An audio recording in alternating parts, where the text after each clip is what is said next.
have arrived. Hindi ako makamove on. Anyways, I have here a bunch of books that I plan to read this month. And before that, I would like to share na malapit na akong matapos sa Dragon Republic at last. I'm down to the last 3 to 2, tama ba? 2 to 3 chapters siguro here. And so far, so good. At least after like 70 or 60% ng book, nawala rin yung boredom ko. Nandun na rin yung excitement. And I'm just so happy that I picked up this series. I got this book, the whole series, yung tatlong books I got from my India trip last month. And I got them for like 400 plus each. 408 pesos each book. Sinusunod nila yung suggested retail price. So we don't normally experience that in the Philippines. But anyways, I have books pa na paparating because my boss is this cool boss na he volunteered his bagahe, his baggage allowance for my book. So, binigyan ko siya ng link to my Amazon wish list. So, sana mabili nila doon. At least kahit a few. Anyways, Dragon Republic. So good.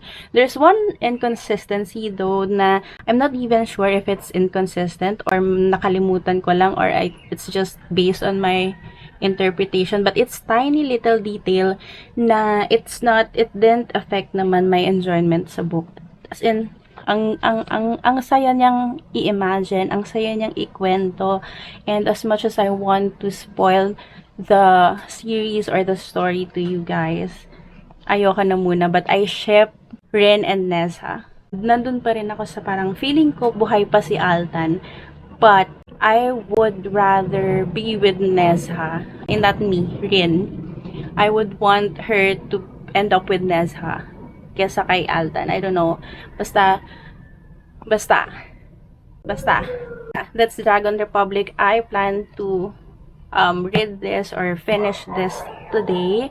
Actually, plano ko din yun yesterday, pero alam mo na, hindi natin alam kung anong mangyayari. But definitely will finish this by end of week. And it's also first week of November, so isasali ko siya sa November TBR. And I don't think I will go straight to Burning God, the third and last book of the series, kasi medyo tired pa ako sa kanya. Not tired na, positive tired, as in I cannot move on yet. Alam mo yung feeling na hindi pa nagsisink in sa'yo. I need time to process it. Like, personal time. Next is The Unbearable Lightness of Being. This one, I have no idea about. But when I was looking for a short book, yung small lang, yung maikli lang, this is the first book that came into mind. I got this from Fully Booked ng sale. 350 siya, ta sale siya ng 20%. So I got this. And it's very much familiar. Hindi ko nga lang alam kung saan ko siya unang nakita, but it's super cute, diba? A young woman in love with a man, torn between his love for her and his incorrigible womanizing. In a world in which lives are shaped by irrevocable choices and by fortuitous events, a world in which everything occurs but once, existence seems to lose its substance, its weight. Let's see how I would react with this. I don't know. And since I finished the first volume of True Philippine Ghost Stories Resurrected, this is a reread for me. The True Philippine Ghost Stories, the first volume or first book. And it's so nostalgic. As in, I read this siguro when I was in high school, from what I remember. And I haven't read all of the books in the series, all volumes. I think meron silang 30, 20, 40 plus, but they relaunched the first 10 books, and I bought it. I know some of the horror stories are horror stories na Filipino horror stories are kind of cliche already kasi we already know about them. We are familiar, very much familiar about them. Sometimes kind of corny, but there are stories here na very much interesting kasi I can relate. In the first book ng Resurrected, there was 2 or 3 stories about Starbucks branches. There's a story about this ghost and school ghost na I realized yung school na yun ay my school when I was in college. So, alam mo yung nakaka-relate ka sa story because you're familiar with it, you're familiar with the setting, the place, and I don't know, maybe that's the catch of having this local horror story books kasi it's more close to home. The next book, I will be reading this in random siguro. Hindi siya sunod-sunod based on my mood. I'm a mood reader na. And yeah, think straight. And this is it's kind of a self-help book. And to be honest, I am not a big fan of self-help books. Self-help books. But I am part of the well-being council at work. And nandun yung influence from my colleagues na to read more this psychological books and self-help books nga, basically. Getting this wisdom, this advice, this quotes, even relatable, is kind of interesting. And I got this from India as well. I got 3 copies. So 1 for me and the others are for my teammates. There are also illustrations na very much cute. So nice, diba? So cute. Yeah, it's a small book. I think I can read this in a shorter period of time. I can say na in one sitting because you know how busy I am. But anyways, that's that. The next book is, this one is a newly discovered author. I discovered him from a book club that I was part of before.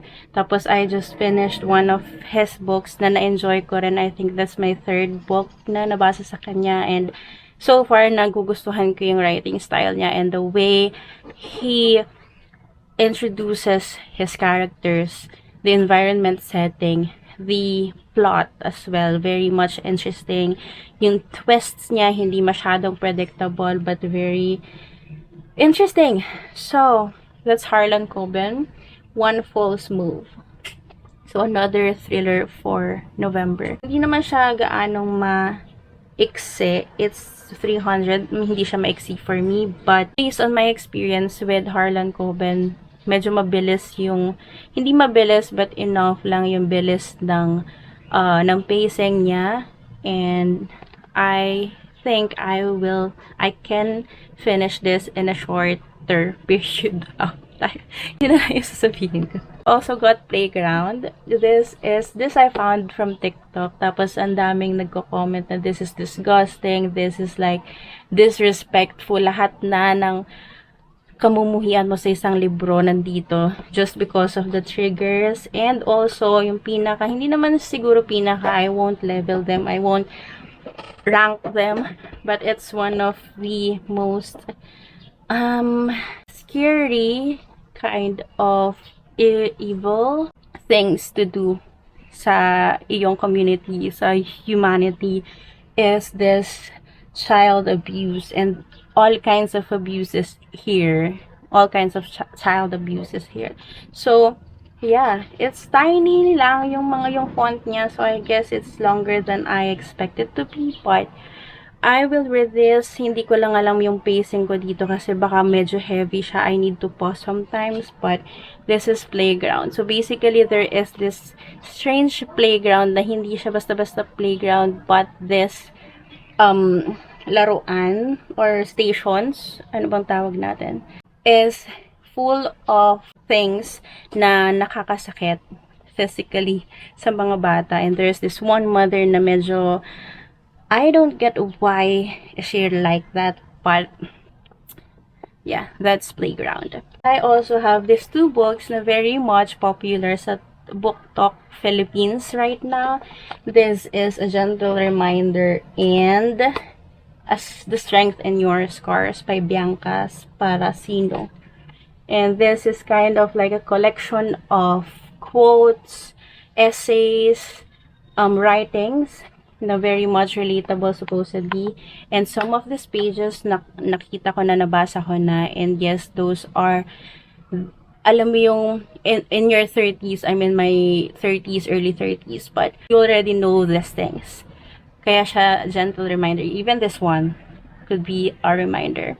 Now you already know it, but you need to remind yourself as well of this healthy thinking, healthy life, healthy feeling, emotions, etc. So those are the books na nakuha ko from TikTok, and also another book from Pula Book. Medyo mahaba rin siya, but I think this is interesting. The Idiot by Elif Batuman, and this is about those times na bago pa lang yung email, and then there were this relationships that was built through email. Habang tumatagal, there are some mysteries, some interesting, I don't know if it's interesting or creepy things, but increasingly mysterious things na nababasa from those emails. So that's The Idiot. So yeah, just a quick vlog about what books I will be reading this year, this month. Shucks, I'm so lutang. And yeah, so I have chats and emails at work, from work, and I need to work. Also, sundin pa si Nemo. Thank you so much for watching, and yeah, read with me. Come